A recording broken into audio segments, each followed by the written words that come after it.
नमस्कार मित्रांनो, total support Marathi या यूट्यूब चॅनलवर आपल्या सगळ्यांचे पुन्हा एकदा स्वागत आहे। मित्रांनो, आता क्षणाची अत्यंत महत्त्वाची अशी बातमी समोर येत आहे, ती म्हणजेच राज्यातील विनाअनुदानित आणि अंशतः अनुदानित शाळांना टप्पावाढीचा निर्णय होऊन सुद्धा गेल्या अधिवेशनात याची तरतूद न करता केवळ वायू टप्प्याचा GR निघूनही अद्याप अनुदानाची तरतूद नाही। पुन्हा एकदा आश्वासन देऊन या शाळेतील सर्व शिक्षक आणि शिक्षकेतर कर्मचाऱ्यांना तोंडाला पाणी पुसण्याचे काम महायुती सरकारने केले आहे।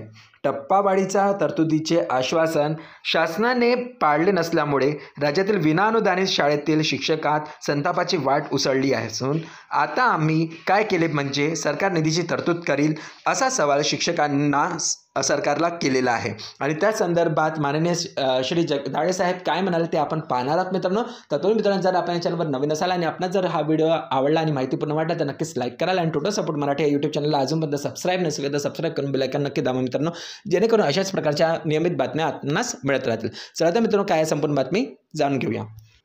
वायू टप्पा अनुदानाची अंमलबजावणी करण्यास राज्य सरकारकडून होते टाळाटाळ, विनाअनुदानित शिक्षकांची परवड सुरूच।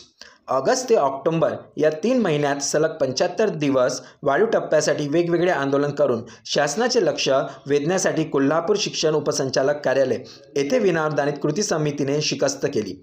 आझाद मैदानात सुद्धा लढा दिला।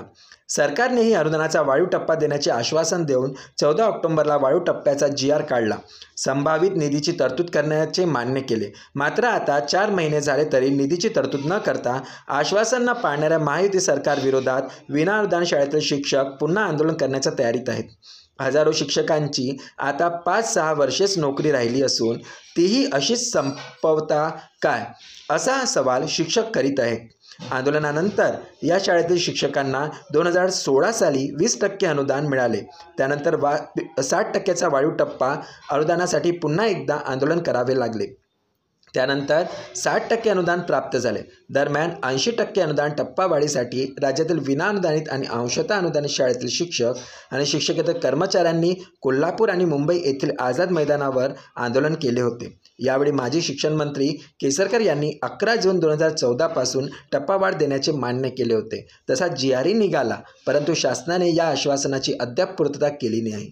त्यावर माननीय श्री खंडेराव जगदाळे साहेब, उपाध्यक्ष, राज्य विनाअनुदानित शाळा कृती समिती यांनी म्हटले की शासनाने दिलेला शब्द न पाळल्यामुळे राज्यातील सर्व विनाअनुदानित आणि अंशतः अनुदानित शाळेत काम करणाऱ्या शिक्षक आणि शिक्षकेतर कर्मचाऱ्यांना संतापाची लाट उसळली आहे। सरकारने उन्हाळी अधिवेशनात निधीची तरतूद केली नाही तर नक्कीच तीव्र आंदोलन उभारणार आहे।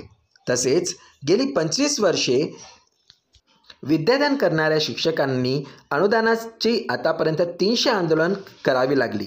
आता तरी शासनाने गांभीर्याने विचार करून आगामी अधिवेशनात निधीची तरतूद करावी असे माननीय शिवाजी कुरणे, कोल्हापूर जिल्हाध्यक्ष, विनाअनुदानित शाळा कृती समिती यांनी म्हटलेले आहे। तर नक्कीच जर शासनाने या अधिवेशनात आर्थिक अधिवेशनात तरतूद केली नाही तर नक्कीच फार मोठे आंदोलन हे आझाद मैदानात होणार आहे असे माहिती होते। माहिती आवडली तर नक्कीच लाईक कराल आणि टोटल सपोर्ट मराठी यूट्यूब चॅनलला अजूनपर्यंत सबस्क्राईब नसेल तर सबस्क्राईब करून बेल आयकॉन नक्की दाबा मित्रांनो। धन्यवाद।